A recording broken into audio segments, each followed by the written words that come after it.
2018 में जब Elon Musk ने ट्रक की दुनिया में कदम रखा था, तब मस्क ने एक अजीब सी चीज़ इन ट्रकों में नोटिस की। अमेरिका में बिकने वाले पावरफुल ट्रक जैसे फोर्ड रैप्टर और टोयोटा हाइलक्स रिलायबल थे, ऑफरोडिंग में उनका जवाब नहीं था। लेकिन उन सब के अंदर एक दिक्कत थी और वो थी उनकी बॉडी। एक ट्रक जो ऑफरोडिंग करता है उस पर टाइम के साथ साथ रस लगना शुरू हो जाता है। मिट्टी और पानी की वजह से ट्रक के बॉटम पर भी रस लगने शुरू हो जाता है, जिससे टाइम टू टाइम डेंटिंग और पेंटिंग का खर्चा बढ़ता रहता है।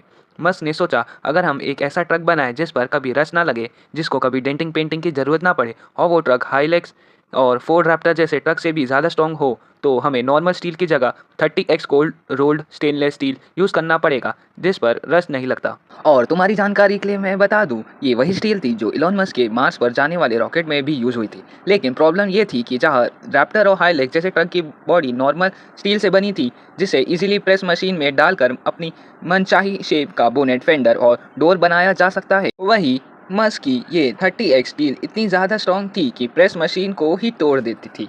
ऊपर से इस स्टील पर नॉर्मल पेंट भी नहीं चढ़ सकता है।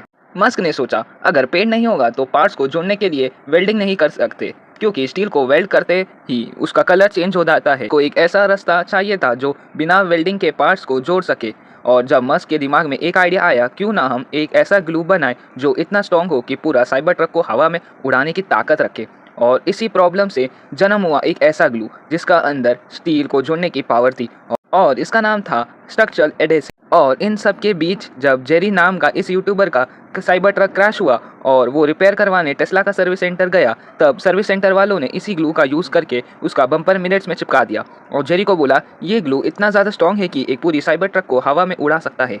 तुम्हारा बम्पर पहले की तरह स्ट्रॉन्ग हो चुका है। जेरी को ये बात और ग्लू की स्ट्रेंथ हजम नहीं हुई। उसके बाद टेस्ला का पर्दाफाश करने के लिए और टेस्ला के ग्लू को गलत साबित करने के लिए जेरी ने क्रेन मंगवाई। उसने अपनी साइबर ट्रक और क्रेन के बीच एक स्टील कनेक्टर लगाया और स्टील कनेक्टर को टेस्ला के ग्लू से जोड़ दिया। फिर क्रेन ऑपरेटर को साइबर ट्रक को हवा में उठाने का सिग्नल दिया और एक पतली सी ग्लू की लेयर ने देखते ही देखते 3000 किलो की साइबर ट्रक को हवा में उठा लिया और दुनिया का सबसे अमीर आदमी हारते हारते फिर से जीत गया।